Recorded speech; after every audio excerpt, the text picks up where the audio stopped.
Hey, welcome to the Ethics Experts. If it's your first time joining us, welcome. And if you're a returning subscriber, hey, bestie, welcome to the coolest podcast in the world. This episode, I talked to Tipper X, aka Tom Hardin, who just is releasing a book called Wired on Wall Street. We walk through the book, which is a memoir about his experience working with the FBI as an informant to help them take down bad actors in the hedge fund industry who are trading on insider trading. It's a really crazy story. He's a really interesting guy. And I think the lessons from it are things that we can all pull from as we're trying to build our own cultures of integrity, where the people inside of our organization are constantly, battling against, we all live in the gray, and there's so easy for human beings to rationalize things. And those things can sometimes create outsized risks for ourselves as individuals or for our organization. So pick up the book. Wired on Wall Street. Pre-orders are available now, and I hope you enjoy this episode. I think you're going to love it. Welcome to the Ethics Experts, where we're elevating ethics and compliance and HR to the strategic level it's supposed to be. Hey, Nick, how are you? Good, buddy. Good to see you. Good to see you too. How are things? Things are good. How are things with you? Good, yeah. Speaking calendar slows after Thanksgiving. I always speak at a few holiday parties in New York whenever all the employees are there, early December. So I go scare them and then they have fun. Well, congrats on the book, man. It's really, thank you. It's really good. It's really better.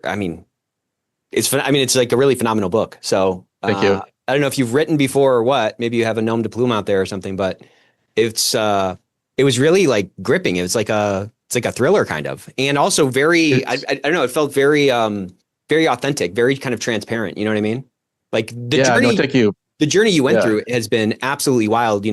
I watched a couple of podcasts that you did. You've obviously been on the Ethicsverse a couple of times. I've gotten to know you a bit, but really hearing the details of your journey was, I don't know, man. Like I had chills multiple times reading that.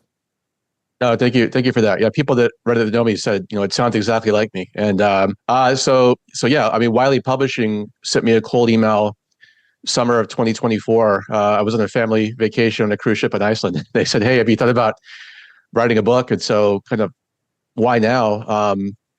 I thought that, so I started speaking about my experience in 2016. So 8, 9 years later, I thought I had sort of enough perspective to kind of put it all on the page, not just the rise and the fall, but as you mentioned, sort of the comeback, like when you blow yourself up, totally, when you do what I did in your 20s, when you're acting in isolation, when this is all like, how do you come back from that? And so my hope and with the book is that, I obviously wrote it. I have an ego. I hope it's a bestseller, but even beyond that, I wanted to, my crowd is the ENC crowd. So I wanted to have the insights in there, but not make it an ENC.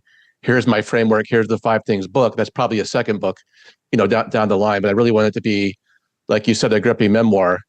And so, yeah, I'm really happy with how it came out. And I had 3 people on my sort of Hail Mary endorsement list. I sent it to Michael Lewis, who I never heard back from. I sent it to Ryan Holiday, and he's too busy on his next book. And I sent it to General Stan McChrystal. And General McChrystal read it in 2 days and got back to me and gave me a fantastic endorsement. I don't doubt it. I mean, like I kind of couldn't put it down. I found myself kind of reading it in the nooks and crannies. And I don't know. Well, why don't we just kind of dive into it? Like maybe we can talk a little bit about the story, but what really resonated, so much of it resonated with me. The broad sort of strokes of it were you got into Wharton on I don't want to call it a Hail Mary because you totally earned that.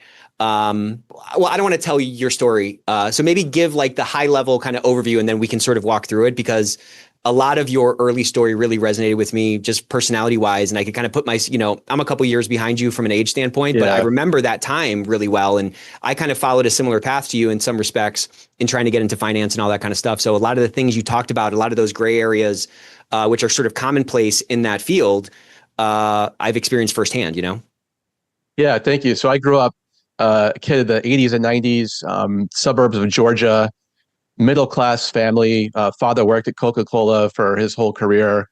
Mother was a hard worker. She ran a childcare business at our home. So at one point she was watching after 12 kids and myself and my 2 brothers. So just really like hardworking parents. The work ethic was really off the charts, just trying to do all they could for myself and my two brothers. And I think from that, I wanted to be, as good as I could be. And so I tell a story when I was 7 or 8, my dad got us the World Book encyclopedias, and I read the whole thing over 2 years, cover to cover.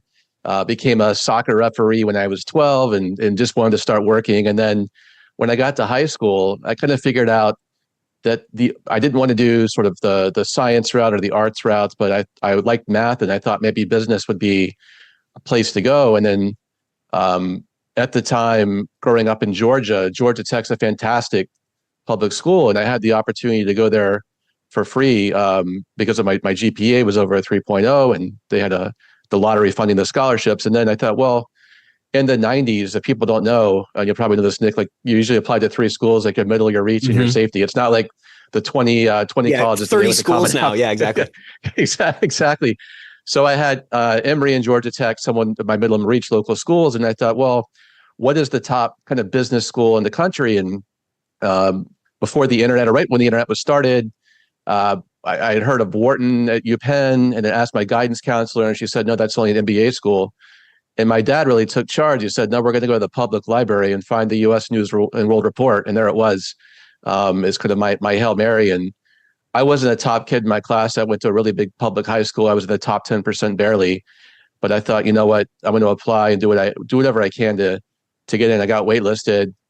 And then kind of my first examples I can remember of my slippery slope was once I got waitlisted, I went to my teachers in school and said, I got to do anything I can to get in here. And so I tell a story in the book where my accounting teacher, she helped me invent the FBLA club, the Future Business Leaders Club at my school. And there was one person, I became the president. And so I would send updates to Penn every week with these sort of like small accomplishments. And I think I just sort of berated the admissions officer every Sunday with an email. My first emails I ever sent in 1995. And then eventually they let me off the wait list. So there was this sort of drive to achieve, to do whatever it took to achieve, and to kind of like see where I could go with myself. Are you, what's your birth order? I'm the oldest. So I'm the oldest of 3 brothers. So I'm the oldest also. I knew I liked something about you. Yeah. I find like a lot of oldest, they are, competitors. Like they want to be the best. They want to live up to this standard. Parents go through their own kind of like Dunning-Kruger effect with kids. And they learn a lot on their oldest, This, when I was reading that section about, you kind of pulling out all these stops to get into Wharton. I candidly, and maybe this is a view of my own, I don't know. I didn't view that as a slippery slope. Candidly, I was like, this guy is solving for outcome. He set his eye on this goal, and he's going to kind of do whatever it takes to get in there. And I think there's usually with oldest, again, maybe I'm projecting or hoping, but like there's like a high level of tenacity with oldest that you sometimes don't see in middle children. Love all my middle children out here listening, of course. Love my middle child, of course. But there seems to be this different sort of drive. Does any of that kind of resonate with you? No, 100%. And yeah, I think maybe I said slippery slope. You're right. I think it was just willingness to try to achieve the outcome. Here's the outcome. How do I get there? And that totally resonates because you're setting the example for my 2 younger brothers. 100%. This is what I want to do. And then 2 years later or 3 years later, my middle brother says, I want to one up you and try to get into Harvard. And all of a sudden he's into Harvard. Like, wait a minute, let me bask in this for at least a few years. give me a break here. Yeah. But setting the example for the family. Yeah. Okay. So you get into, you talked about, you get into Wharton, you're kind of this fish out of water. You're this Southern guy chewing skull, and, among all these sort of upper crust people driving BMWs and, shopping at, I don't know, whatever, I don't know, Ralph Lauren or something. I guess that's high end to me. And you said something in the book where you said something like, everybody that I was competing against was like the best in their class. And like, I think you said something about, I was really impressed by the, you took college economics courses, and I would have probably walked into my economics course with like a little bit of swagger, like, dude, I already kind of took a college course, but then you got kind of a bad grade on, or, I think you said your first C since 6th grade or something like that. talk to me a little bit about that sort of like reckoning you had, that you were kind of this fish out of water. You were in this new sort of world that maybe you weren't really exposed to, growing up in Georgia. Yeah, that's the way it was. I got there, everybody's sort of valedictorian, and I kind of felt a little bit like of an imposter, like an imposter syndrome, and there's kind of a bigger theme to the book of like not really feeling like I belong. Like I'm just Yeah. Tom from Georgia. I went on this freshman kind of trip for a few days into the like the woods to go camping, and for the first time in my life, I'm trying to dip school. I'm trying to be this guy from Georgia, and I'm gagging, making a fool of myself. And so I've been trying to put on kind of like, I'm not one of you. I'm from Georgia. I'm this guy that overshot and got here. And it kind of felt like an imposter when everybody sort of knew each other. A lot of people from the Northeast, so they all went to camp together. They're catching up. And this outside, this sort of the outsider, I felt like maybe even more when it pushed to show I could succeed and I can do it. And my first economics midterm was I got this C, and I had to adjust to college because you only get two inputs, maybe your midterm, your final, maybe some class participation. So you can't bomb a test like in high school and have the teacher drop it or whatever. Like it really counts. And so I got my first C, and I remember my dad said, "Hey, you got here, just graduate." That was the hardest part, but it really lit a fire in me, to figure out how do I study, how do I compete with these people at the highest level. Did you, I don't know, like the things that we run at least for me, like they change over time. And it always seems to be sort of a function of like, what's the currency in my proximity? That's just how I'm kind of wired. Like I'm wired, I want to be the best, I want to achieve and so forth. And it's always denominated in like whatever I'm participating in and doing. For you, it seemed like, and again, I'm not trying to like project myself on you, although I might be doing that for the next hour here. But for you, did you like your currency? I mean, that was a very special thing that you got into Wharton. I think you said like you're the only person in your school to ever go there or something like that. So that was a very special thing. And that was, from a competitive perspective, you kind of won. Did you see like what you were competing for change once you arrived there and you were with this sort of other echelon might be the wrong word, but this other sort of socioeconomic group that they kind of maybe, denominated success in different ways? And did you feel that sort of shift in retrospect? Yeah. And I think so I'm sort of surrounded by people in high school, and I'm the first person to kind of get into an Ivy League school. And then I get to this sort of different level of people. And once you're surrounded by this next level of achievement, or you kind of assimilate to that culture, kind of like iron sharpens iron. And so everyone here is really smart. And so I'm going to raise my games. And I was really focused still on, in college, just the grades improving, doing the best I can, trying to figure out how do I take these tests. I was so good in study group, and I would just bomb the test, and it just took some figuring out how to kind of take the tests in college and how to do those blue books that nobody has to do anymore, but at the time, write those blue books. Yeah. And then eventually it got to the point where I set my sights on the toughest class at Wharton, which was called securities analysis, and this sort of I think I said it sort of separates the alphas and the betas in terms of the finance majors, that big investment banking job, like what you get in securities analysis. And I just went all in on that one class at the expense of my other classes. I got my second C in marketing, but I didn't care because I was all in on this one class. So I was really driven by that time by grades, by the scorecard, by kind of having status, like, okay, whoever gets that A+ in the securities analysis class can kind of walk on water and become the teaching assistant. And so I kind of found, new things to focus on for myself, but it was very tangible, very something like I could work to, and something I could, see as a reward, like something tangible. It's so funny because like you get into undergrad and then it's like, finance, this is again, maybe me projecting, but we have such a similar path. It's like, okay, well, finance, I want to get into business school. Okay. In the business school, the finance is sort of the upper echelon of that. And like the jobs that you get out of school, you can get an in-house sort of finance job at some, pharmaceutical company. That's a very different sort of status job than an iBanking job. Those are the highly sought after jobs. And there wasn't, at least at the school I went to, there wasn't a lot of people getting hired into hedge funds at that time. But then it's like, then you get into finance and it's like, oh, okay, well, like this is actually like hedge fund is actually where it's at. And then you get into hedge funds and you're like, oh, dude, there's like 30 different types of hedge funds. this type of, this niche hedge fund these are the guys who really know what they're doing. And so it was interesting to kind of see that, maybe kind of reading between the lines, how that target keeps changing, but it seemed like you were always running after something. Yeah, 100%. So I got the investment banking internship at the time. It was Donaldson, Lufkin, Jenrette, which younger people aren't going to know what that is, so it's not around anymore. But the Los Angeles office, working in the group with Ken Mullis, and at that time, they kind of owned the high yield business, the typical 100-hour weeks. But I kind of, I finally achieved that status, got that job. Did you ever work there on Christmas Eve? I did. I was there. Yeah, Christmas Eve. Wasn't that in Nakatomi Tower or whatever? It wasn't Nakatomi Tower. I did not see Bruce Willis running through, but I did see, it was where Ronald Reagan had his post presidency office. So I saw him once in the elevator with the Secret Service. Yeah, there was entertainment lawyers. So yeah, I was there through Christmas Eve, through 3 or 4 all-nighters where people may not know, you kind of sit around all day as an analyst. The MD leaves and says, have this on my desk in the morning, turn to document. So you're processing. You don't really feel like you're contributing.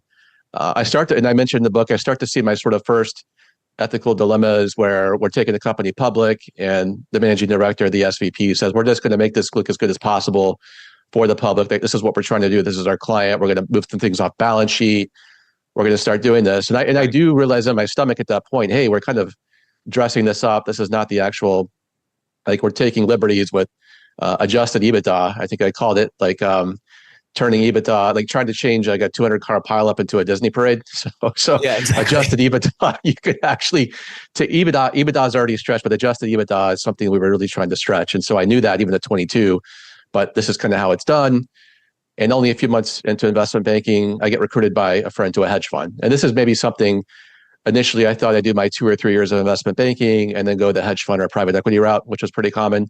But she said, hey, this guy, come interview with him. This guy's 32 years old.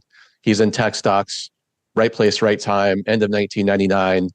The 32-year-old hedge fund boss had made $75 million in 1999. And that's not even a number that's even possible in investment banking for a career, usually. Yeah, right. So that was just something I thought, what, like 75 million? It's a different stratosphere, dude. Yeah. Yeah.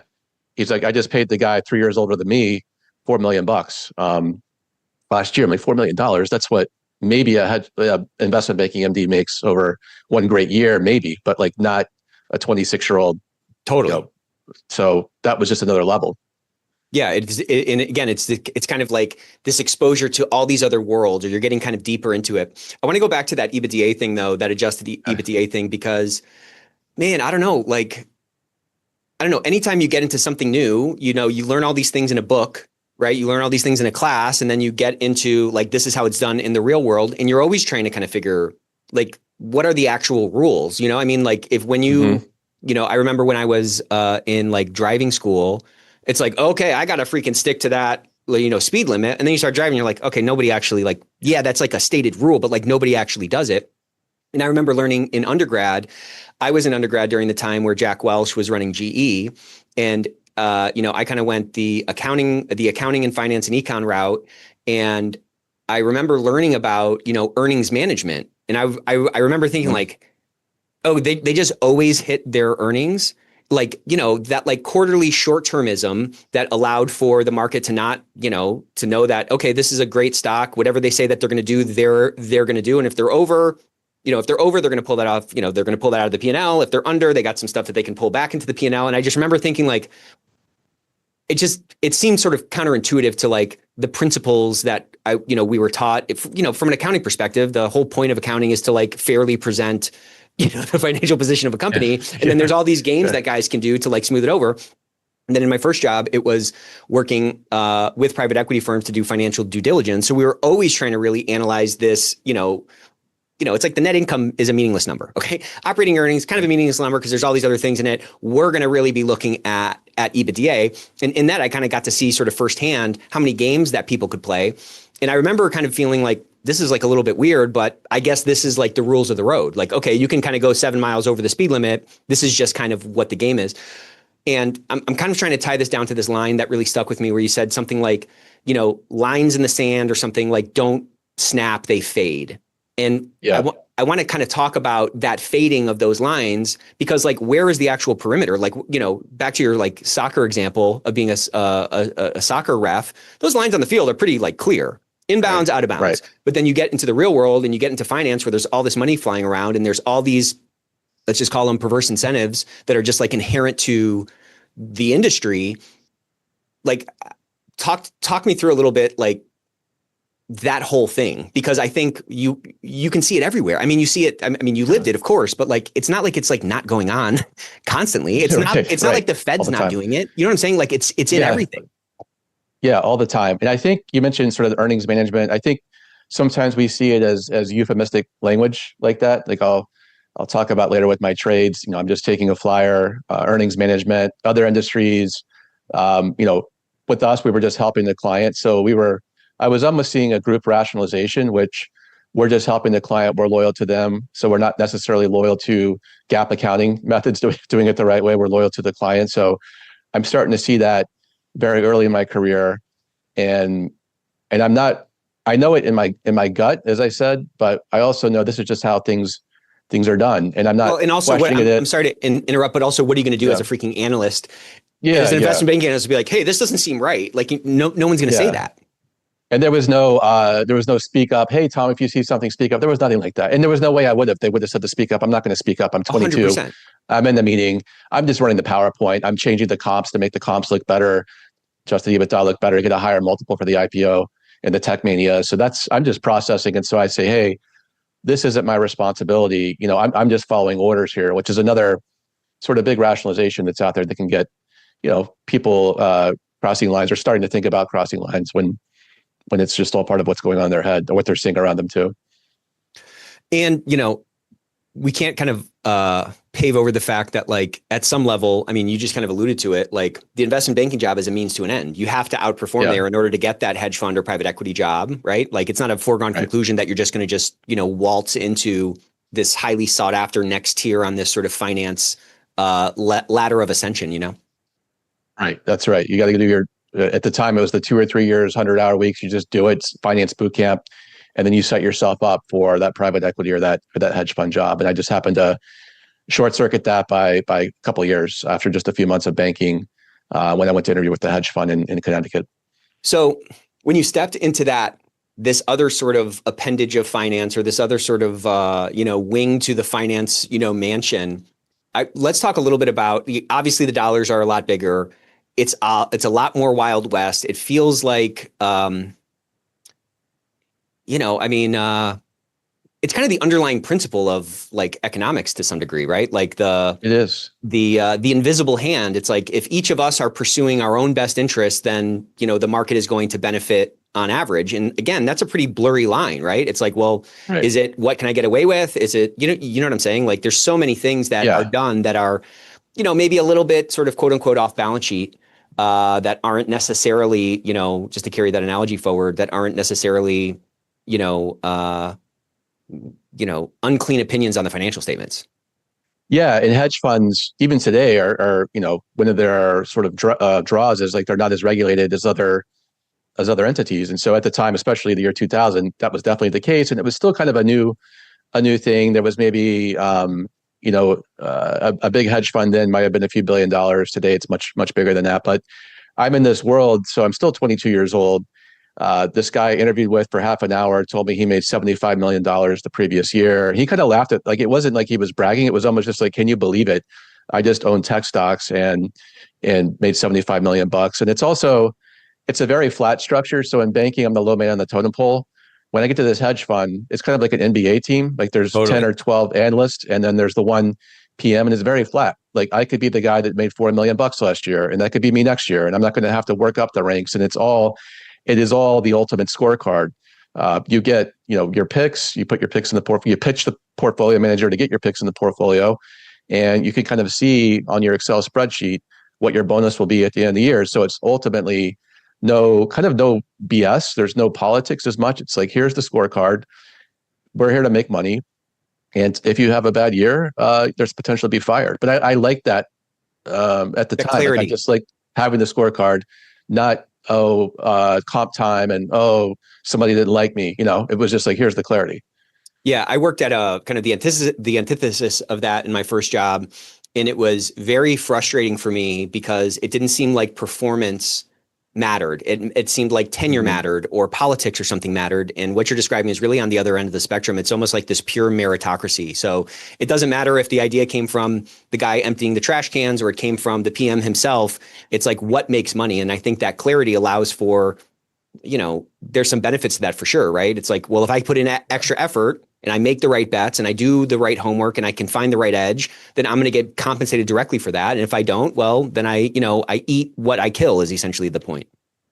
Yeah. So again, going back to like, what's the outcome? I want the highest bonus. And what are the inputs? It's very clear. Like, just work harder, do the research, visit the companies, triangulate the data points, develop a thesis, and if you're right, then you get compensated. I just like that in my 20s, having that sort of meritocracy and not having to spend 10 years, working up the investment banking rung. Yeah. And so you started talking a lot about this concept of edge. So talk to us a Hmm. little bit about edge and how that sort of fit into this meritocracy that you were sort of pursuing and, trying to get the biggest bonus and all that. Yeah. So at that time, sort of mid 2000s, I'm working at a tech stock hedge fund. And there's all this discussion about kind of what's your edge on this idea? Who did you talk to? What context do you have? But there's also at the time an awareness that certain funds are set up with what are called value added investors. And so these were actually public company executives who were investors in these tech hedge funds from Silicon Valley. So you can think about the conflicts, or when we Totally. talk about MNPI training today, insider trading training. Okay, if I have this set up and this executive wants this hedge fund to do well because he or she's invested in it, then when we have those conversations, where are the lines? And there was something that was when I started the business, there was something called regulation full disclosure that came in to the business, Reg FD, if people are familiar, where uh, now companies, if they say something that's new, they have to say it publicly at a conference or they have to disclose it. But at the time, that's not really Right. how it worked. And I remember my first boss, and I changed his name in the book because I don't, I'm talking about things that are pretty unethical. He would get a call from one of our public company CEOs who was an investor 4 times a year before the quarterly report. And my boss would ask me, Tom, what does Wall Street think this company is going to report on their revenue and earnings and for their guidance? And I would tell him what I thought, the hedge funds were expecting. And then he would trade the stock perfectly every time, all 4 quarters. Now, I didn't hear that conversation he had with the public company executive, but I assumed I could put it together. He is most likely getting material non-public information from this public company every time. And so I knew at the time, okay, this is how it's, but again, I kind of rationalized this is how it's done. Yeah. Other people a few years ahead of me that work for firms that were later charged were also doing this. Like, they had these networks, they go to these conferences. Some of the hedge fund analysts had worked at the public companies, so they would call back and get this information. Totally. Again, just to be clear, like illegal information from their contacts, but it kind of seemed like normalized. And it got to the point where 60% of public companies before they were acquired by private equity around this time had these unexplained spikes in their stock prices Right. before the news came out. So you see this information leaking, you see it in the market, and we'll get to it. But at that point, and early in my career, I know what's going on, but I didn't really feel like this would be part of my world. I'm not from Silicon Valley. I'm Tom from Georgia, Wharton, investment banking. I project free cash flow out 3 years and discount back. And is this company a good value? But I also knew this was going on. And there was also pressure to get an edge, and an edge meant anything, and anything goes. Well, and again, like going back to that driving example, it's like you get on the road and you're like, okay, well, everyone's going like 5 or 7 miles over the speed limit. Like this is just kind of how it's done. I don't know. I don't know. I just have like a lot of empathy for it because I I mean, how are all these congressmen millionaires? Yeah, exactly. Like it's everywhere. You know what I mean? Yep, that's right. That's one of the platforms for the book when it comes out. Is I really like to talk about how do we actually get a bill through Congress that will eliminate single stock trading, because everything proposed doesn't work. And so I have an idea that I want to get out there. Um, so you're seeing these, you're seeing people kind of, bend the curve a little bit or kind of step on the line a little bit. This is just kind of how business is done. And then you start making some like real money, which kind of validates like, okay, well, if I can get home 5 minutes faster by, going 5 miles over the speed limit, well, then that's just what I'm going to do because that's what everyone's doing. And I have a new sort of like tier that I'm kind of competing in, and this is what the new currency is. Yeah. And so to get to that, sort of my second and final hedge fund, at 28, I became a junior partner at this new fund seeded by Tiger Management, which was just a legendary hedge fund with a guy named Julian Robertson, who's since passed. But even at 75 years old, just to be sitting around him, Totally. this was a legend on Wall Street in the hedge fund world. Anybody knew who he was. And so at 28, even my friends at Wharton were like, "Oh my God, you're a junior partner at a Tiger seed fund. How did you I'm get from that?" Georgia, Like, baby. exactly. So this guy Tom was just overshooting, like out, just overshooting every time. I just felt like, wow, this is really, Totally. I'm really on the right path. And then my boss, so we were investing kind of with a 3-year horizon. I mentioned in the book, my one career making trade that I never saw come to fruition was a year or two after the Google IPO. I said, boss, there's $30 billion of market cap in the world in yellow page companies. These are all going to go to zero. Like, why would we have these bricks in our driveways when Google's out? And that's the only insight you even need in this business. Like, one insight makes your career. That's if I just was short those 8 yellow page companies and we could pull up the Google stock price for the last 20 years. I mean, it's like, it's a no brainer. And so that was how we started investing. But I don't know the dynamics of this, but my boss came into my office, closed the door, and he had just had a meeting with one of our investors. We lost money in the first quarter of my second and final hedge fund. It was just myself and my boss. And he was just sort of had this panic expression on his face, beet red, and said, "Hey, we have to start looking for something shorter term to make money every month to get us out of the hole." And Nick, I didn't ask him. I didn't even think to ask him, are we talking about anything goes, quote, what everybody else is doing? Or are we going to stay within the legal and ethical guardrails? It didn't even I wasn't even thinking about that. It was like, all right, anything goes. And so well, it's a solve for outcome business. Let's just be honest. Yeah, that's right. That's right. Yeah. And then there was a little bit of, I mentioned too today, sort of the ambiguity and like do what it takes, and me intentionally not trying to clarify that at all. Like maybe he would have snapped out of it. Of course, don't break the law, Tom, but I didn't ask him about that. And so a few more months goes by. I get a call from a woman who I describe in the book, who had worked for Rajaratnam, and she's like, you made me a lot of money over the last few years on some great ideas, Tom. I have something for you. And as I say in the book, it's a direct tip. It's this company, Kronos, is going to be acquired by a private equity company in a few weeks. Here's the date. Here's the price. Here's the private equity firm. And my stomach actually kind of turned. I didn't trade the stock that day because it sounds like illicit information, but I described sort of not having status in this business because I wasn't part of this group that was getting the information until that point. And when she calls me and the answers sort of to the test fall in my lap, I sort of use that analogy when I talk to students today. Like, it's in my lap, the answers to the test, I'm sitting on it, and I think, oh my God, this just happened to me. Like, now I'm part of this end group. And later that day, I'm talking to a friend outside my firm. He's losing money that month. We're talking, dude, are you hearing anything out there I could take a flyer on? So we called small positions taking a flyer. We called our insider trading small positions taking a flyer, that euphemistic language. And so I tell him, he tells his whole firm, the stock starts moving up every day, a week after I tell him. And again, I should have been feeling a little bit more risk here. Oh my God, I just tipped this guy inside information. I wasn't feeling that at all. It wasn't like I felt like I knew I crossed the line, but I wasn't worried about ever being caught. And then he calls me back a week later, are you in? And when the FBI first invited me to speak, they told me about the fraud triangle. Like, when an employee commits fraud, there's usually a need, there's an opportunity and a rationalization. And the opportunity at my company was I could buy this stock in my portfolio and not have to talk to the boss, as long as it was less than 1% of our assets. So there was no control there. There was no friction at all. Like, I just pulled up Excel, what is 0.9% in our portfolio of the stock, put the buy order in, and just putting the buy order in, that's when I actually committed securities fraud. And I didn't come to the office thinking, when can I commit securities fraud? It just sort of built up to that at that point. Yeah, the opportunity presented itself. The rationalization was already there. You've already kind of seen it 100 times. It's kind of this make or break situation. Do whatever you have to do. You've already kind of thrown the flyer out there. Yeah. I mean, it's just how it happens. It's like it's the slow cook of a frog, kind of. Yeah, that's right. It's the incrementalism. It's like the frog is another dying when you turn it up very slowly.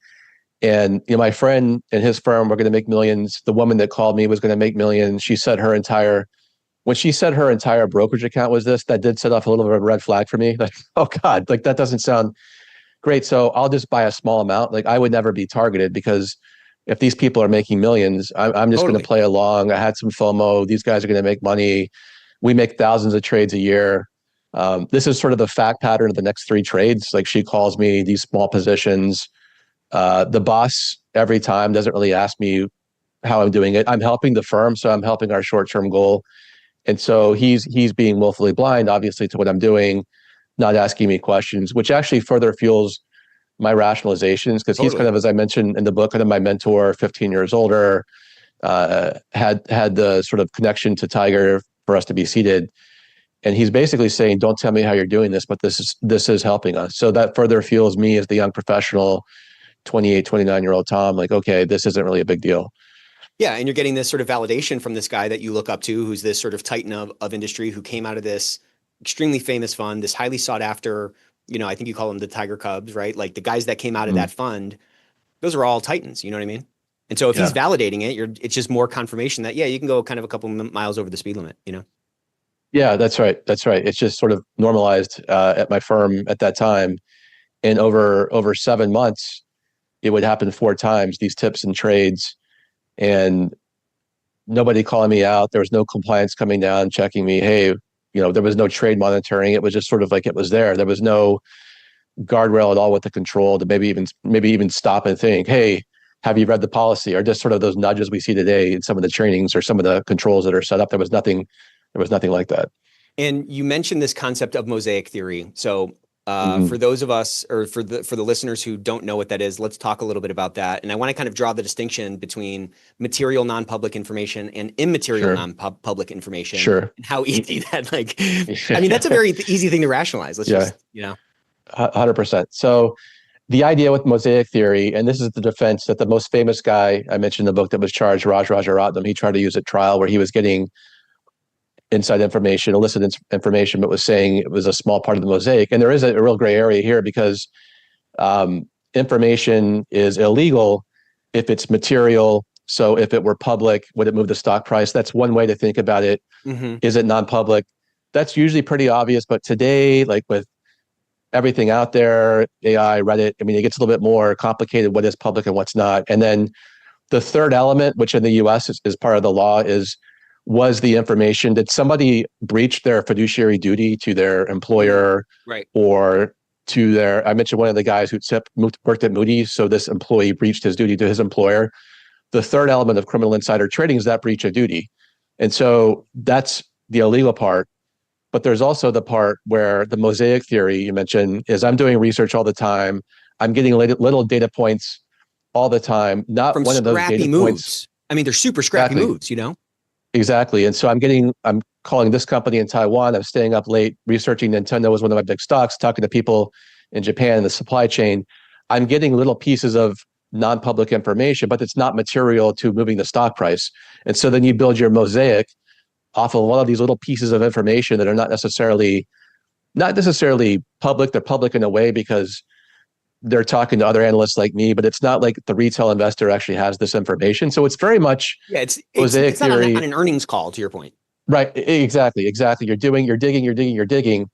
And if you're a really good hedge fund analyst, you're going to be in a situation where you're digging fairly common that you're getting information that you're not sure about. So that's where you ask compliance. Obviously, that's part of my message today. But at that time, if you're a good analyst and you're digging, you're going to find stuff that is not public. Right. So I want to talk a little bit about this moral licensing thing that you talk about, because that's a way, Mm-hmm. that kind of feeds, I think, into that rationalization side of the fraud triangle. So talk to us a little bit about what you were doing that made it maybe easier to rationalize. And, again, I just have so much empathy for it because you're so transparent about this journey. We haven't even gotten to like the climax and the epilogue and all that kind of stuff yet. But talk to us a little bit about this moral licensing and how that rationalization is. So, I just think we as human beings are rationalization machines. We can kind of rationalize anything. Yes. But talk to us a little bit about that piece. Yeah. So it was 4 trades over 7 months. And so my rationalizations are kind of the bigger ones are, it seems like everybody's doing this.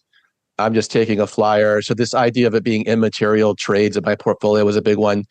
And also there's this term moral licensing, which really just plain terms is we give ourselves license, I guess, to do something bad in our lives because of all the good we do. And so I mentioned in the book, I go to church. I married a devout Catholic, my wife, and so she's taking me to church. I'm doing these good things. I'm actually volunteering at St. Paul's in New York, and we also make thousands of trades. I'm donating, to charities, doing the right thing. A faithful husband, which was not always common, as the FBI Totally. told me later on Wall Street. And Right. so yeah, 4 trades a year out of thousands of trades. I can kind of do do the wrong thing there because everything else in my life, 99% of it is actually weighted the right way. And so I think sometimes people get caught up in these situations or go down their own slippery slopes. It's not really talked about too much, like this idea of moral licensing and the behavioral ethics discussion, where that's the actual person doing that weight in their head, which is totally what I was doing. There was some rationalization in the moment, but there was also over 7 months, there was 4 trades. So I kind of had to keep that going, and moral licensing played a big part. I would go to church and then come back and then get a tip at work. And so I could sort of compartmentalize my faith on Sunday for an hour. That was my faith. And then back to work and sort of anything goes. So do you think that first call you got from this person, Rumi, who was this, I think I'm saying that name right, but she was like, Right. I think you referred to her as like a professional networker. That was her game. Yeah. Do you think she had already flipped at that point? Like on that first So call? on the first call, I don't think she did. I mentioned in the book, and I didn't know this, that she was already convicted for securities fraud earlier, closer to the year 2000. That was a sealed case.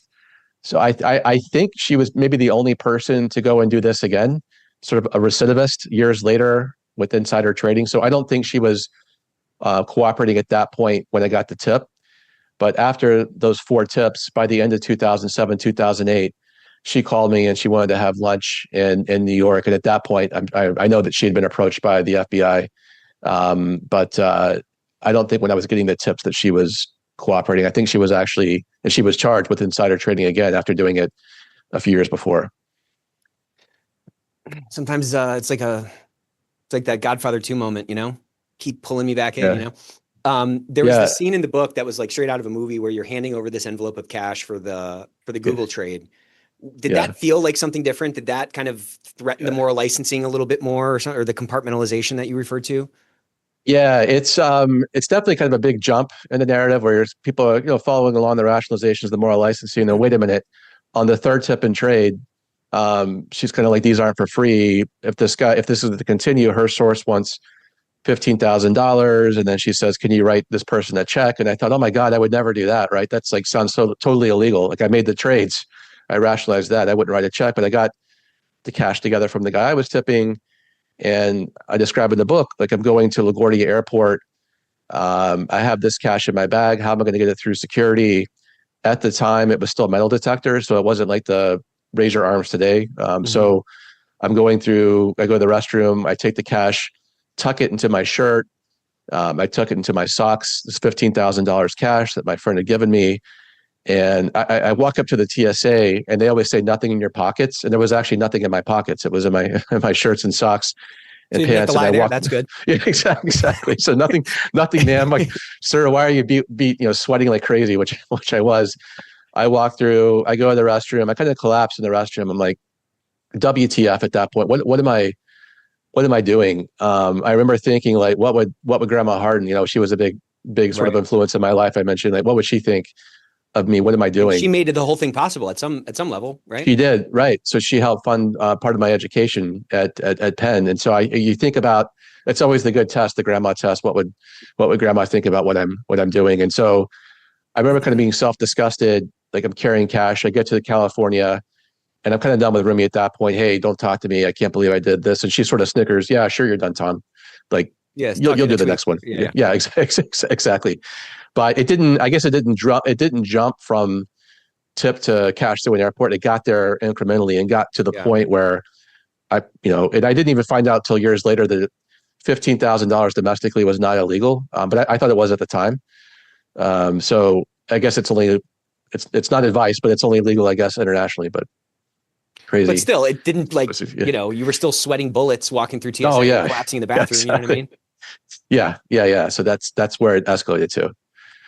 So, you know, as I was reading it and as we're talking, I'm just kind of, it's just so crazy. Like at some point, all you wanted to do was get into Penn. And then you're in Penn and it's Uh, like, well, that's not enough. If only I got the investment banking job. And then you just like pull out all the stops to get that. And now you're making a ton of money, more than probably some other people that you went to school with who came from came from Connecticut or wherever rich people live, And then it's like, okay, well, what's the next thing? And you get to the next thing. And then you're at this phenomenal, like highly sought after, hedge fund. And then it's like the denomination of like success.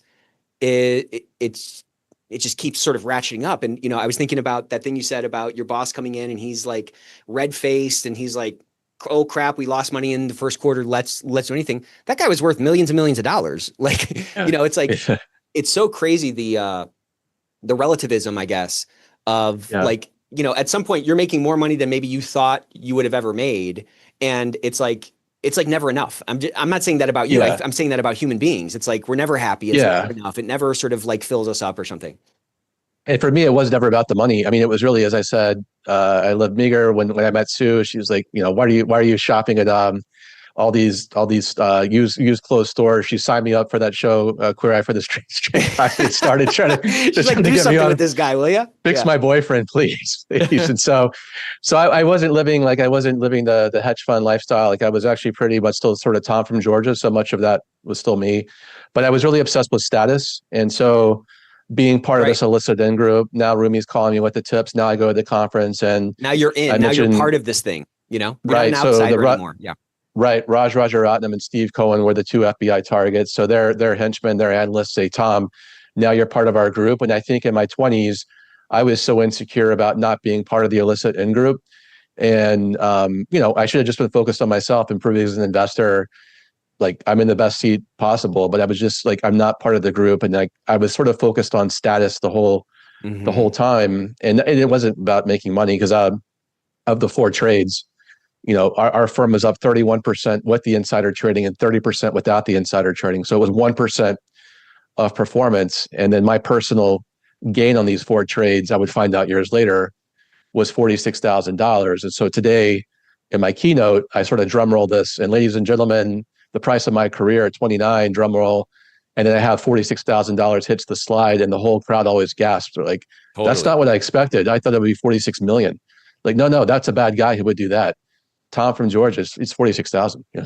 It's so interesting. I mean, that's such an interesting sort of like human piece of this whole thing. Because I think you talked about it in your first year, you made almost like $1 million, 750 or something as a bonus. And you were just blown away by it. And there you weren't on the phone with Rumi, like bringing money into an airport. You know what I'm saying? So like that pales in comparison to the benefit. But again, it wasn't about the money, to your point. It was about this other currency. It was the status. It was the acceptance. It was being part of this, as you call it, the illicit in group. Yeah, illicit in group. I mentioned early in my career, I knew this was going on.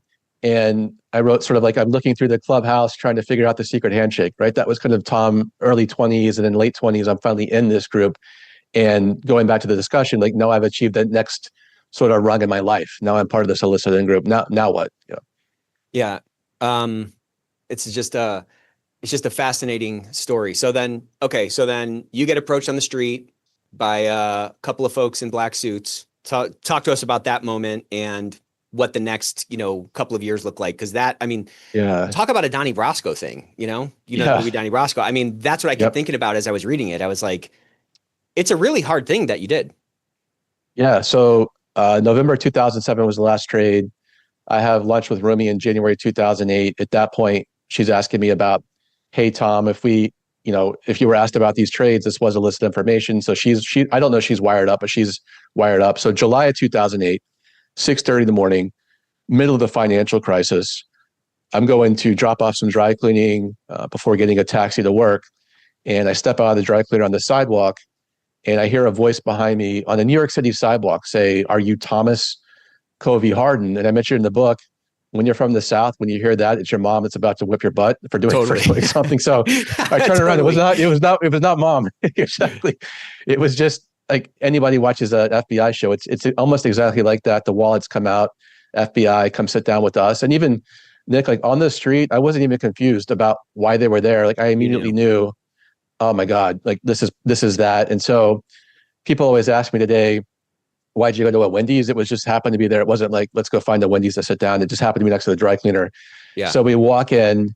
It's the most depressing situation. I talk about walking up the stairs. It's the breakfast. There's a homeless guy who's passed out upstairs. And then me and two FBI agents on the plastic booth, like the smell of the coffee and the Totally. bacon's going. And like, I'm just sitting there sweating. I'm sticking to this booth at the Wendy's.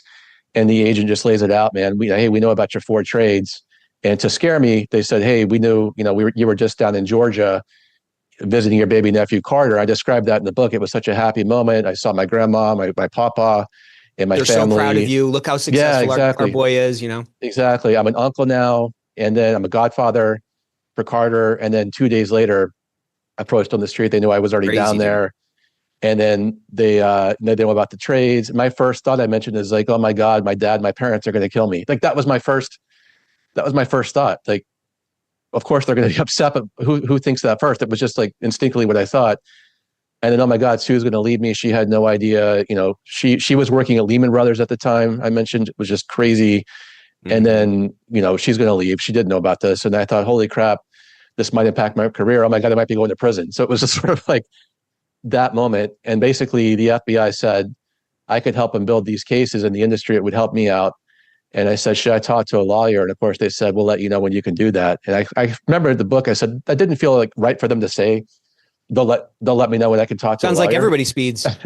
Yeah, exactly. So, but again, it's sort of like the FBI has to build the cases and they're going to have their own set of ethics. They're going to do what they got to do. Yep. They're going to do what they have to do. I'm a notch on their belt for their next path. And so I took for their own career progression, for their own in-group to try to get whatever, you know what I'm saying? Exactly. It's the full circle. And so I mentioned, they told me not to talk to anybody. I could only tell Sue, my wife.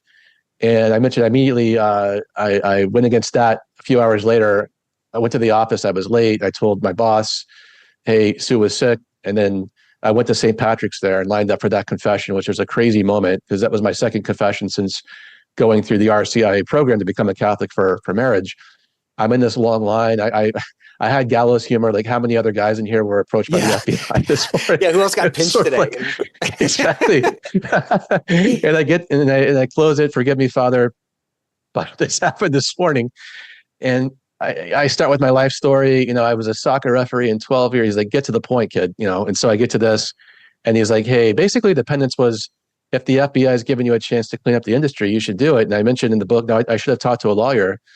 Also, but I called the FBI and said, I want to meet, but I just talked to a priest. I know I violated what you said. And so the female agent was like, that's fine. You can talk to a priest, but I still had to tell Sue. And I waited till Friday after work. And again, she had worked at Lehman. She was in. So that was Tuesday to Friday. You were just kind of carrying this? Yeah. So I was carrying this. I mentioned like that night, I didn't want to see her that night. So I waited. I was working on my Asia stocks, stayed late. And I just walked around Central Park. I sat down there at the bench. The horses are going by. Everybody's having their normal lives. They're having their dinners. They're, tourists are having fun, taking pictures on the horse carriages at Central Park. And I'm just sitting there like, how do I even go home? I don't want to go home while she's awake. And so I walk in, she's asleep. I can't sleep. I probably a panic attack. Like I go to the bathroom in this our little one bedroom apartment. I'm splashing water on my face. And then I wake up. I don't sleep, so I get to work before she wakes up. And then she sees like my entire side of the bed is totally soaked. She's like, what's going on? Texting me, I'm fine, but I'm just working late. I'm working hard. And then that was Wednesday, Thursday, and then Friday after work. Our routine was always, how was your week? We're living the week, young couple. We watched that show, The OC. So that was our sort of Friday routine, and go out and get dinner and have fun in New York before kids. Yeah. And then so Friday after work, I said, let me go first. I have something to tell you. I sat her down and I told her everything. Like? What was that like? Dude? So I wasn't sure how she would take it. I wasn't sure if she would kick me out or if she would just leave and go home to, she lived in New Jersey. If she was going to go stay with her parents in New Jersey. When I said this, I really wasn't sure, but I couldn't get through the weekend holding it in. She was going to ask me what's wrong and I couldn't lie to her. And so I said, Tuesday morning, this happened. And I remember I accepted responsibility with her. I'm like, yeah, and I made these 4 trades and I think they're giving me a chance to clean up the industry. She paused. It felt like forever. She paused and she said, "Can you say it again?" And I said it again. I thought, "Oh my God, what's going to happen?" And then she basically took it in a way of saying, like, "Hey, you didn't do anything to hurt me." And as people will see in the book, I'm definitely not the hero of the story. And so it wasn't easy, as I talk about, but she took it as well as she could that day. Mm-hmm. But I mentioned, I think like 85% of marriages eventually end when a spouse takes a felony. But that was it was a hard path because she had married me young. We got married young, but she married hopefully the future hedge fund manager, Yeah, totally. not the future FBI informant. So and we didn't have kids. So as far as like hoisting the sails and cutting the marriage out and getting it annulled, like, hey, I don't even know who you are. Like, I thought I was marrying done that. Tom from Georgia. She could have totally done that. And rightfully, I wouldn't have blamed her. Right. So we were just married 2 years and no kids. And, that part of our life. Nobody who's in finance is not pursuing some of these kinds of things, status, money, success, all those kinds of things. Right. I mean, she's working at Lehman Brothers, obviously right before the crash. So she's in this world. So it's not like she's like, I don't know, that vision of the hedge fund manager, she had a much clearer picture of that and what that must have meant for her. Yes. Yeah. Just a picture of the life with the, future hedge fund manager, kids and all that. That's what we had been planning for when we got married. And I totally just pulled her world out from under her that day. And like that's not going to be the future. Like, we didn't know what it would be. We didn't really know anything about what cooperation was and what would happen. But she later would tell me, if I said I was cheating on her, obviously that would have been like, that's not a felony, like adultery, but like the way that she handled it was pretty unbelievable. Like the whole book, I mean, the way she handled situations was totally, I can't believe it. And the hardest part about writing the book was actually interviewing her about how she even got through this. I said, "What was it like for you?" And today she said, "Tom, thanks for asking. I was so consumed with myself." And totally. I feel guilty about that, This is not the same thing, but I got in a really bad accident last year. Mm-hmm. And I was so consumed with myself that it took, almost a year for me to even ask my wife that question. And it was such an eye-opening thing because I wasn't trying to be self-absorbed. I was just like going through this thing where she could have been paralyzed and all this other stuff. And then, I remember somebody asked me how my wife was doing. And I was like, "What do you mean my wife? Me? I went through that." You know what I'm saying? Like, it was like such a light bulb moment. And, man, that's, it's crazy though, right? Like, this has been a while since this happened and you're finally like diving into it and she's saying, "Thank you for asking." That's so this is 2025 on the 2008 story. So 17 years later. And she says, "Thanks for asking. I'll tell you how I felt." And like, so much of the book then is her perspective. Really, she sounds like a really amazing woman. You got thank you. Very lucky on that one, huh? Yeah, I said I've made 4 bad choices. I made 1 very good choice. So, you pretty much quickly talk to the priest, decide to, tell your wife, you decide to like work with them. Then this kicks off a whole nother kind of chapter, which is got to be like, it sounded so crazy, dude. Like that is like, you're undercover. You know what I'm saying? Like, every moment you're like, am I going to get found out by this group? You know what I mean? It's very, talk to me about like what that was like, what some of the most memorable, again, we don't have to read the whole book here, but like what some of the most memorable things were along that path and how you were able to kind of rationalize, sometimes has the wrong word, but like how you're able to kind of rationalize your way through it, Yeah. So I tell her Friday, she accepts as well as she can. So I say, "Hey, Monday, I'm going to meet with the FBI for lunch." I meet with them. They have this small piece of metal. And I think I mentioned in the book, it looks like a battery that would fit in our BlackBerry that we had at the time. Mm-hmm. And the FBI is like, "No, this is a body wire. Like, you're going to have to actually help us build cases. It's going to help you out, Tom." And normally you would have to wear a wire on the person you tipped, right? Like that's probably a friend or somebody that you like. And so that guy had worn a wire on me. Rumi had worn a wire on me. And I'm like, "How do I help?" And then the FBI, they kind of gave me this open playing field and said, "Who are the worst actors?" And I said, "Well, you must know about this 48-year-old hedge fund manager in Silicon Valley. I call him in the book Mr. Silicon Valley. Or you must know about these other people." And they said, "Can you help us get to them?" And so I kind of thought, all right, I'll go to these conferences. I'll get meetings with these people through the analysts I know, meet with the hedge fund managers, kind of say, "Hey, it's 2008. It's a pretty good cover story. I'll probably be looking for a job." And I'm trying to get them into conversations about times they traded stocks with illicit material, non-public information. But I mentioned there was no training for this. I was kind of just thrown to the wolves Here, in a sense by the FBI. see Like what you can there was do. no, Yeah. there was no go to the academy and take informant training, or did you have informant training at Wharton? They didn't offer that. Was that part of ethics class? Maybe it should be. No. But so thrown to the wolves in these situations, and like you said, like I'm the first time I'm doing this, I'm sweating. There's a lot of me saying in the book, my hands were sweating, my heart was racing. When Sue read it, she's like, "You said this every chapter." Like it's true. Like yeah, I did that for years. Okay, yeah, exactly. And so I'm trying to get information from these hedge fund managers, and they're in a sense kind of onto me because I say, "Hey, nice to meet you," at the Starbucks where I met Mr. Silicon Valley, and then how do you get your information? I can help you. And of course, they're putting their guard up. Like, why is this guy who is this being guy? so aggressive about how I get my information? Yeah, you're like, and then the FBI, like they were not listening to it in the van outside, like people think in the movies, like with the surveillance van, they would listen to it later. And so it's also interesting. The FBI was always there at the Starbucks. I gave Starbucks a lot of press in the book. That's where one of the meetings were. And so I would wait for the target to leave, and then I would drop the recording device off with the FBI agent who's sipping their cold coffee, just trying to be normal. And then they would listen to it later. And in the beginning, they say, "Tom, you're doing such a terrible job." And I'd say, "Hey, it's my first time doing this." I'd start to push back. Like there was no training. And then one of the tips they gave me was like to be comfortable with the silence, which is kind of a negotiation tactic that I talk about later. I have my own framework for kind of like how to do this. And then I got comfortable asking the questions, being totally silent. And then I mentioned it usually took about 3 meetings: the initial meeting, the phone call, and then the in-person meeting. And by the third meeting, the person would usually trust me enough or say enough that they would give me information. And the way I rationalize, people ask, "Well, didn't you think you were a rat, or how did you rationalize doing that?" And I was trying to protect 2 friends that I had tipped, who I thought were really good men, I knew from college. And the way I rationalized it was, I'm going to help the FBI with who I feel are the worst actors, in hopes that they wouldn't bring up my 2 friends who they also had mentioned in the first meeting at Wendy's. And so the way I thought about this was like, let me bring them who I thought were the worst actors, and maybe that'll, not that I'm a whistleblower, as I always say, I'm not a whistleblower, but just like maybe I'll help them out and spare the 2 guys that were also that I was close to. So it's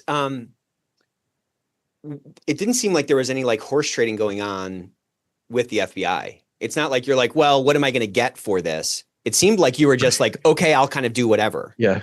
Take orders. Like, do you regret do you regret that approach in any way? Do you, if you could do it again, obviously, let's assume that you still did those trades. Would you have handled your interactions with the FBI in some different ways? And I'm asking that from the context of the like, kind of this like abyss that you're running into, or like you're like kind of running through the pitch dark in some ways of like, well, what am I going to look like 20 years from now?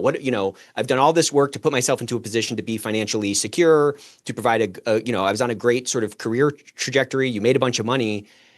Like, were you thinking about that? Were you thinking about this from a self-preservation angle in any way, in terms of like, well, like, am I going to get to keep my money? Am I going to get to, like, what am I going to get for this? Yeah, when they approached me at the Wendy's, I thought, let me start making better decisions right now. And what would be the best decision I can make? It's probably to help them out. Now, if I could do it again, I would take their card and definitely talk to an attorney, because I waited 2 years to talk to an attorney. And he said, "Tom, how many times you wear a wire?" And I said, 48 times. And he's like, "Are you the target of this investigation?" I said, "No, I think it's Raj Rajaratnam." And he said, "They got a lot of flesh out of you." And so I would have definitely taken their card, talked to an attorney, and then maybe it's still cooperated. But then the weird thing is that, like, when I'm sentenced years later, the judge at sentencing says, "You cooperated for 2 years with no lawyer. Like, you were totally all in your cooperation. Why would I even consider sending you to prison?" And the Occupy Wall Street movement was very heavy then. Right. Throwing You the could book have at been the defendants. sacrificial lamb. Yeah. Right. For the whole financial crisis, right? It could have been Tom Hardin. Yeah. And so she called that out to me. And basically my lawyer said, "Well, you saved 2 years of legal fees." Like, kind of like, Okay. but by recommendation, I was not so much joking with the hedge funds in New York, but I'm like, "Hey, FBI still does sort of these fishing expeditions. And let's just assume, hopefully you happen to be trading contemporaneously with another fund who had the information. Hopefully you didn't. You could still be approached on the street and try to be, they try to scare you. Take their card, let your general counsel know, and they'll find you, an attorney. But never, even if you're innocent, never talk.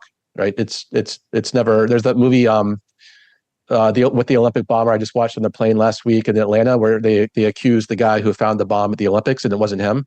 But Yeah. the way the FBI manipulated him, Richard something, was just very familiar with how they work with me. Yeah. Interesting. Interesting to see that on the screen and be like, oh wow, that's pretty good. Yeah. Pretty good writing. Pretty good tactics. Yeah, exactly. So, I don't know. Maybe you should have kind of talked to a lawyer. If you did, maybe you would have gotten, a different sort of treatment. I mean, I like to think, at least in like my worldview, that you kind of reap what you sow. And like, Yeah. it seemed like you really put a good faith effort into being like, okay, I'm, to what you said, like, I'm going to make the right decisions now going forward. And I like to, at least in the way I look at the world, I like to imagine that got you something, like, Yeah. you weren't playing games with it. You were like, okay, fine. I got caught. Let me see what I can do here. Yeah, right. There was no horse trading, like you mentioned. Like, let me have some meetings with my attorney. It was sort of like, all right, I'm all in and helping you clean up the industry because I know what's going on. And it wasn't until that approach, like I look at it today, like the FBI did me a favor of stopping me on the street after 4 trades, because it probably would have continued if the tips kept coming in. And that's uncomfortable to say, but I think today they're like, all right, we're going to stop this guy. The $46,000 is kind of a nobody. We'll scare him and see if we can use him. And so they did me a favor, stopping me then. And then it took that confrontation to be like, oh my God, my priorities are totally out of whack. This moral licensing, like I'm not really recognizing it until that moment. And then they're giving me a chance to clean up the industry. I did feel, and they always played it to my patriotism. I mentioned the agent was like, you're doing such a good job for your country. And so I was like, oh, maybe I'm doing the right thing. Maybe I'll be like Frank Abagnale from Catch Me If You Can, like that movie. Like maybe I'll be an FBI consultant, which is kind of like how it kind of played out in a certain sense. But maybe that'll be me, or maybe I would play tricks with myself over the 2 years. Maybe they're going to drop the charges. Maybe there'll be no charges, or maybe they're going to hire me to work at the FBI. Like you just try to stay positive. Like this is all going to work out. Yeah. How do you get through it?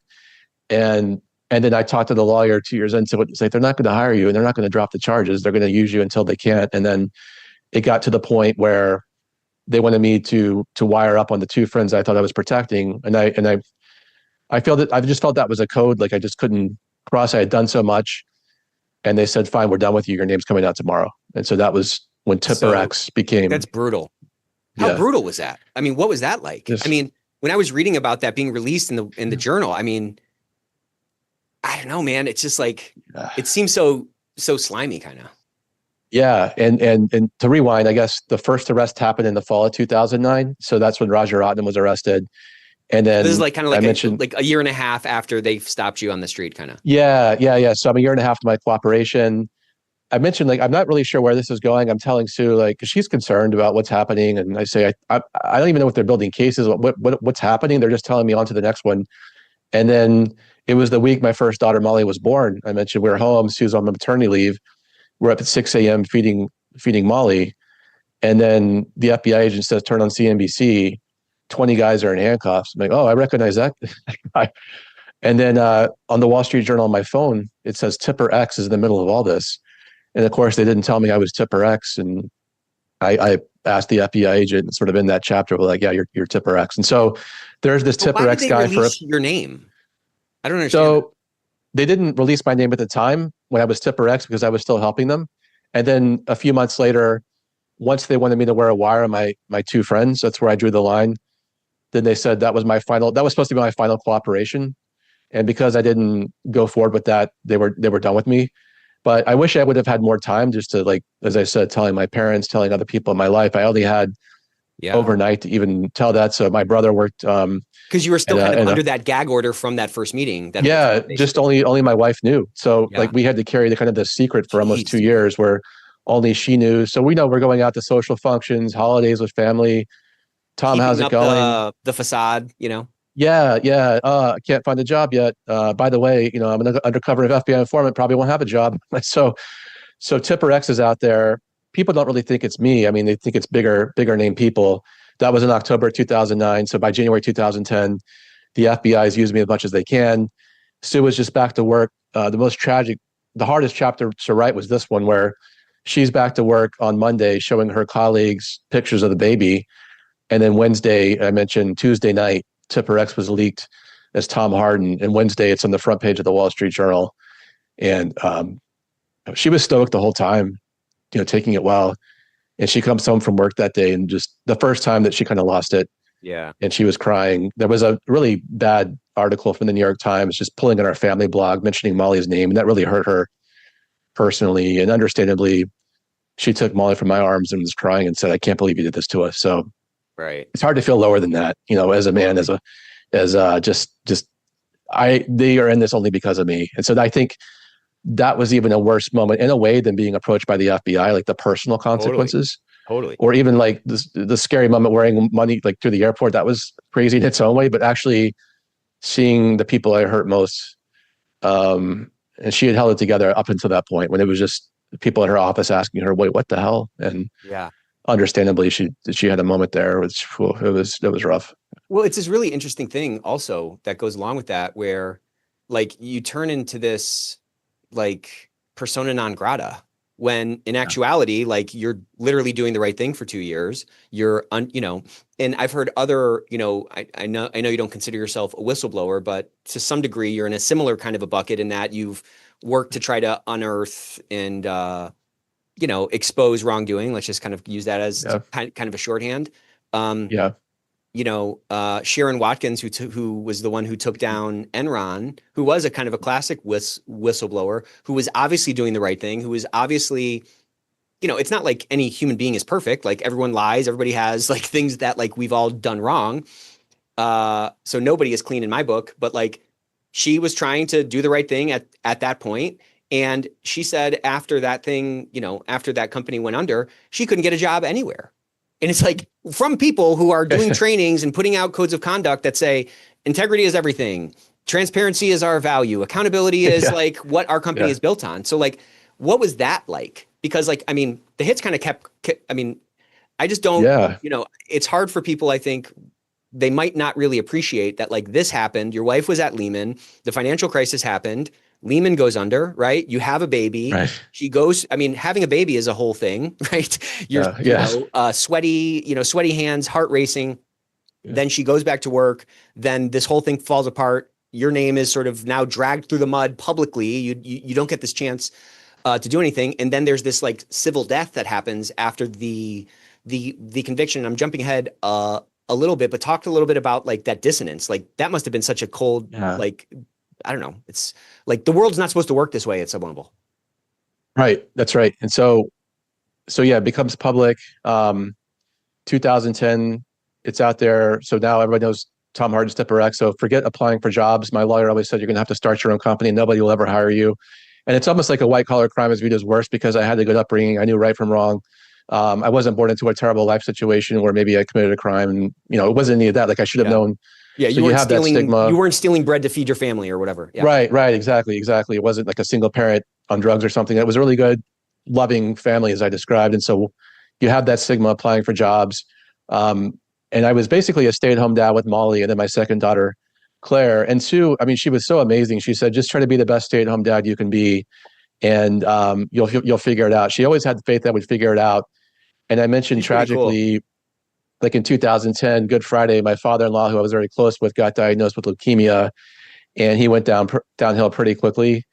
And so Molly and I, as a baby, would drop him off at his chemo sometimes. And I remember he said it was a tough moment where he was coming over, holding Molly for one of the last times, and just told me, "Hey, Tom, you really hurt Sue, but again, you have the opportunity here to be the best dad you can be and figure it out." And he passed maybe a month after that. So going through that sort of with the family and losing him was tough. And then really, I mentioned I was just so focused on myself. I was letting myself go. I got pretty heavy for my frame. And then I was carrying Molly up the stairs. I thought I was having like some kind of attack or something. I was out of breath, called my mother-in-law to come watch her, go to the doctor, and he does my blood work, and you can't even imagine what it was. The first time I told my story was at the doctor. He's like, "What the heck's going on?" And then I told Sue, and she, it's amazing. She signed me up for this 5K and at least got me the first sort of like step out of the shame was just, as I mentioned in the book, I really got into running almost too much. Like I was just running, lost a bunch of weight, which is great for my health, but also I was using running as just sort of a defense mechanism to not have to deal with actually what the heck am I going to do professionally? And so Sue gave me that grace to run my face off and run ultra marathons and just focus on that. That's the only thing I could control. Like there's so much out of my control. I wasn't sentenced yet. What do? I can't find a job, but I could focus on being a good father, I mentioned I became a good cook, good father, running, trying to do all I could do. But you kind of feel like, as a man, it's kind of emasculating, like not to be able for me to be able to provide for my family, to be the breadwinner, to have my wife try to hold down this post-Lehman job, which is very touch and go for years. It was not a company in a great financial situation, but she had to work, because I couldn't. And then eventually she said, hey, why don't you get outside your own head and start volunteering at the church? And so I go to church. I meet a phenomenal guy, Greg Ryan, who doesn't give a crap about Tipper X. He's like, hey, can you help? Can you hold this clipboard? Can you help us do stuff? And so for years, I was so focused on how do I help myself when it made it worse. Like the self-help genre of books just actually made it worse because you're stuck inside your own head. Well, and it's all self-focused. Wow. It's all self-focused. Yeah, exactly. That never fills anything up. It seems like when you turn that outward, that's where you actually get, satisfaction, helping other people. That's right. That's right. So she comes home from work. I run over to church. I help him load the clothing truck to Haiti. And the crazy thing I mentioned in the book is like this Haitian earthquake happened the same day my name was released. And so I kind of felt some kinship to, all right, years later, we're all going through it. Exactly. Helping him out. And I just felt better about, okay, maybe I'm not working, maybe I'm not contributing that way, but I'm doing something with my time until I got sentenced. And then, just focused on like being of service and being, at some point, our local newspaper called me like the volunteer of the month or something. And they didn't even mention my past. They didn't even look me up. They just mentioned that the deeds I was doing then as a stay-at-home dad. And there was a nice article. And so I felt this is how I could contribute. Like there was so much out of my control. And the one thing that helped was stoicism, just focus on what you could control and not worrying about everything else. So that helped. But really, I was still trying to figure out, I have to work at some point because I mentioned Sue had this spreadsheet. Hey, single income, 2 kids. We actually bought the dream house, and that wasn't really a smart financial decision. So the money's going to run out at some point. And then eventually I got a phone call. I was sentenced to no prison because I helped out the FBI so much. And then a year after that, a month after that, actually, I was invited to be on my first ever podcast. So before Ethics Experts, I was on the Rich Roll podcast with Rich Roll about 10 years ago now. The first time I really told this story, and there was an FBI agent that heard that story and invited me to speak at the FBI in 2016. And I figured I had nothing to lose. Spoke at the FBI. And it was interesting. The agent said, this is all behavioral science. There's a fraud triangle. I'm like, I don't know any of this stuff. I'm just telling you, this is what I told myself in my head. This is the opportunity. I didn't call it the opportunity. And they said, no, this is like, there's a whole framework here. There's like, you're not the only one, Tom, that actually has been through this. And it almost in a way made me feel better about myself. Like I was always dealing with shame and guilt. I mentioned like guilt as I did a bad thing, shame as I am a bad thing. Like I'm a terrible person. And so it kind of got me when I started speaking and sharing the story, like people would share with me their own trials and tribulations. And like, I'm not the only person going through something like this, or now 9 years into it, the number of people who have come up and said they had their own relative actually who went to prison or who went through something white collar justice impacted it's pretty big population. Totally. And so just hearing that, like I'm not the only one. But I mentioned in the book, speaking was easier said than done. It was a really slow start, just speaking at colleges for free, trying to get my reps in. How do I tell this story? And then there's a moment where I think I mentioned, I think I had made $3,000 speaking. And then Sue got a new job and she had to start commuting again. She was actually able to work from home or work from her childhood home before that was a thing, which was a great setup. And she comes home from work again. Second time I'd seen her in tears, and I can't do this. And I just thought at that moment, and I talk about in the book, like I'm always trying to climb mountains.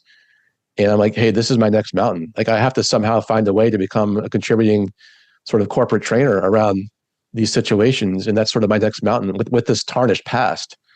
And like, I have to do this for her. And so I said, hey, you don't have to work anymore. And she's like, you're crazy. You've only made $3,000 speaking. I'm like, I'm going to figure it out. And so that's the first time I think I really took accountability I took accountability for my choices, but like, I'm going to have to like put the family on my back. I have to do this for myself and for them now with the two kids.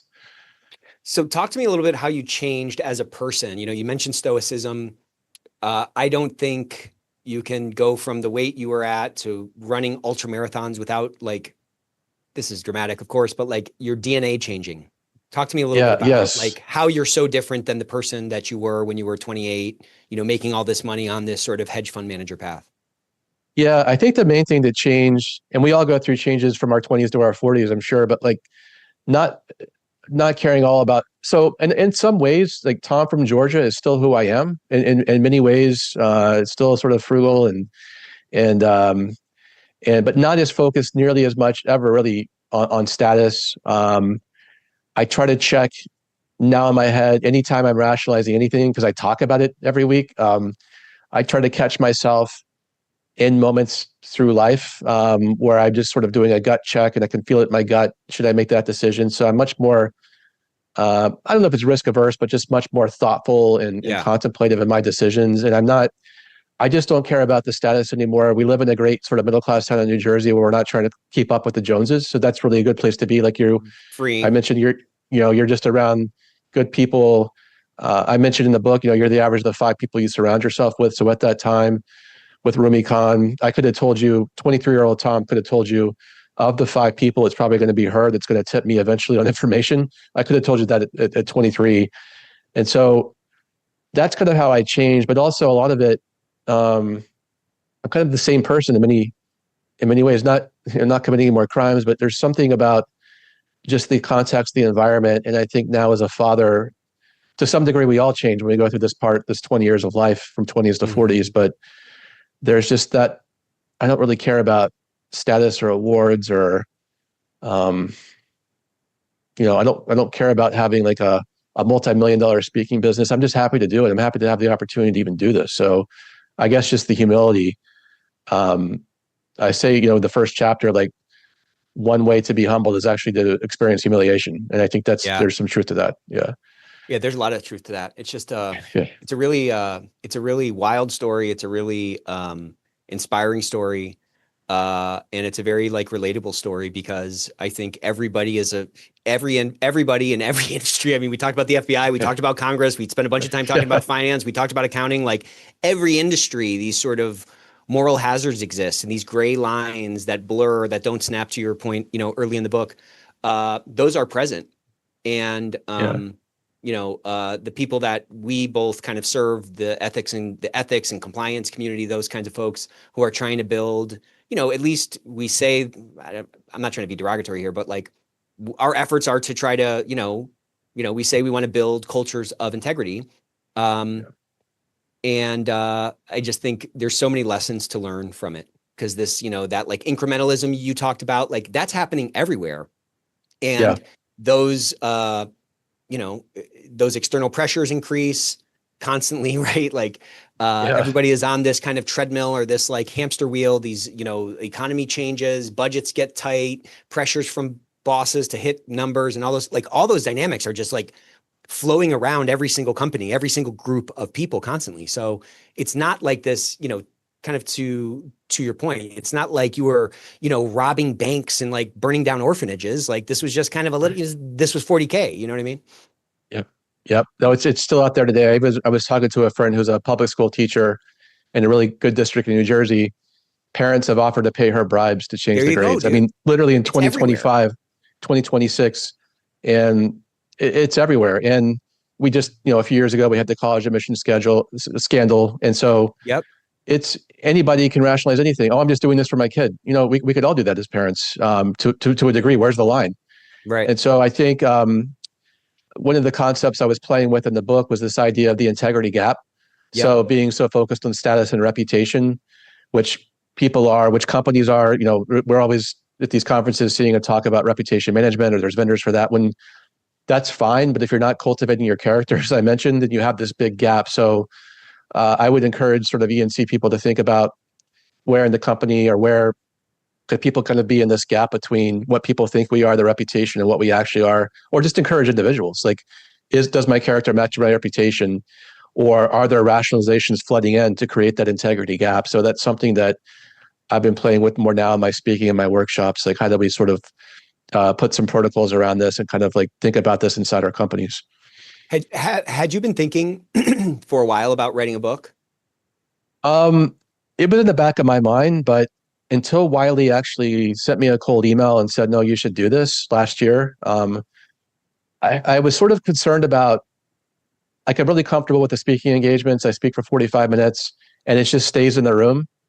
And it's probably silly, but I was just worried about getting it out in Totally. the world. I get it. Yeah. I'm definitely going to have one I got to star relive reviews this early whole on thing, you Amazon. know? And then somebody's going to say on Amazon, I'm sure, "Oh, this felon's now making money off his crime, 1 star." Like, I just can't control that. So I was worried about that. And I just said, I'm not worried about status or like what people think, but But I guess you're I'm a still a human being. human, you know? Yeah, exactly. So, but Wiley gave me the push, and I really hope. I love the ENC work, but I also hope I get into speaking at more universities. I mean, those are some of my favorite talks. I just don't have the network there. But I hope with my publisher, Wiley, who's big in education, Yeah. that door will open where, hey, 18-year-old future Tom from Georgia, read the textbook, but also here's Wired on Wall Street on the syllabus. Hey, maybe read that too, because this really is something that I wish everybody could read before they start their career. That's kind of the goal and how I kind of thought about when I talked about it with the publisher. Um, do you think if you could go back in time and find young Tom and you like gave young Tom that advice, do you think the younger you would listen? I don't know that he would. Yeah. It's really hard to rewrite history and run the thousands of scenarios as to how it played out. But I would try to tell him just to like slow down. You don't have to prove everything today. The pressure you feel is real, but it's not a directive to actually like compromise who you are, right? So ask for help, stay curious, surround yourself with people whose character you admire, and not their resumes. And I think just your worth isn't determined by returns or titles or gatekeepers. It's determined by like that consistency of your character, and protect that fiercely. Yeah. So if he would listen, I'm not sure, but Well, I'm trying to listen to that because it's so easy to get caught up in keeping up with the Joneses, or you move to a new neighborhood, or you get a new job, or you got to hit those quarterly numbers, or all those things. It's very easy to kind of attach your self-worth or the currency, that kind of currency to this kind of performance or how you're viewed in the eyes of other people or your sense of security or whatever like that like true motivator at the core is.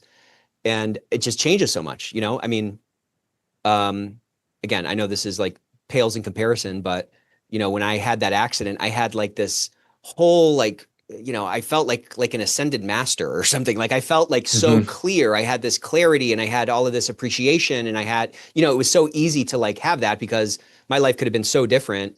I could be paralyzed. I could have died in that accident and all that kind of stuff. And then it was like shocking to me after like how quickly after I came back to work that perspective that seemed so clear. It's like when you wear glasses, like the glasses get dirty, like it got dirty quick. And it's like I have to Yes. fight constantly to like keep that Yeah. perspective and, get something out of that. Yeah. Just always being check yourself, and just being. I guess I'm just much more self-aware too. That at the time, I guess my brain was fully developed probably by 25. So it was just a few years after that where I'm rationalizing and doing what I'm doing. But I think just having that self-awareness, and I always tell sort of my company clients, the people I speak to today, like just have some healthy paranoia just about the decisions you make, and never think it can't be you, because then you're probably most susceptible when you think it would never be you, and just to sort of maintain that caution. Well, man, thank you so much for running long. This was it's a really interesting story. It's a really inspiring story. The book is absolutely riveting. The book is called Wired on Wall Street. It's available now, and I'm going to promote it on our webinar. We have these weekly webinars, so I'm going to promote it there.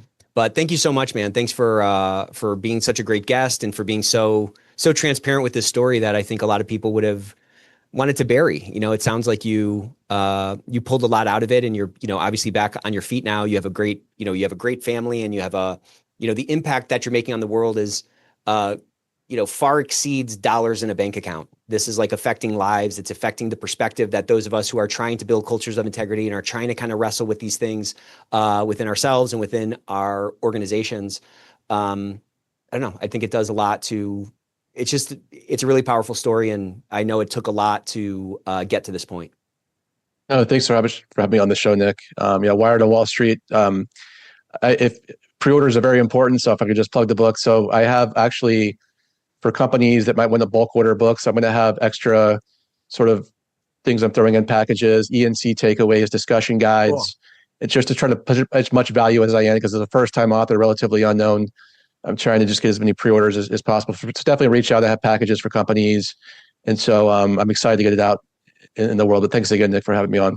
Yeah, man, this was great. We'll see you soon.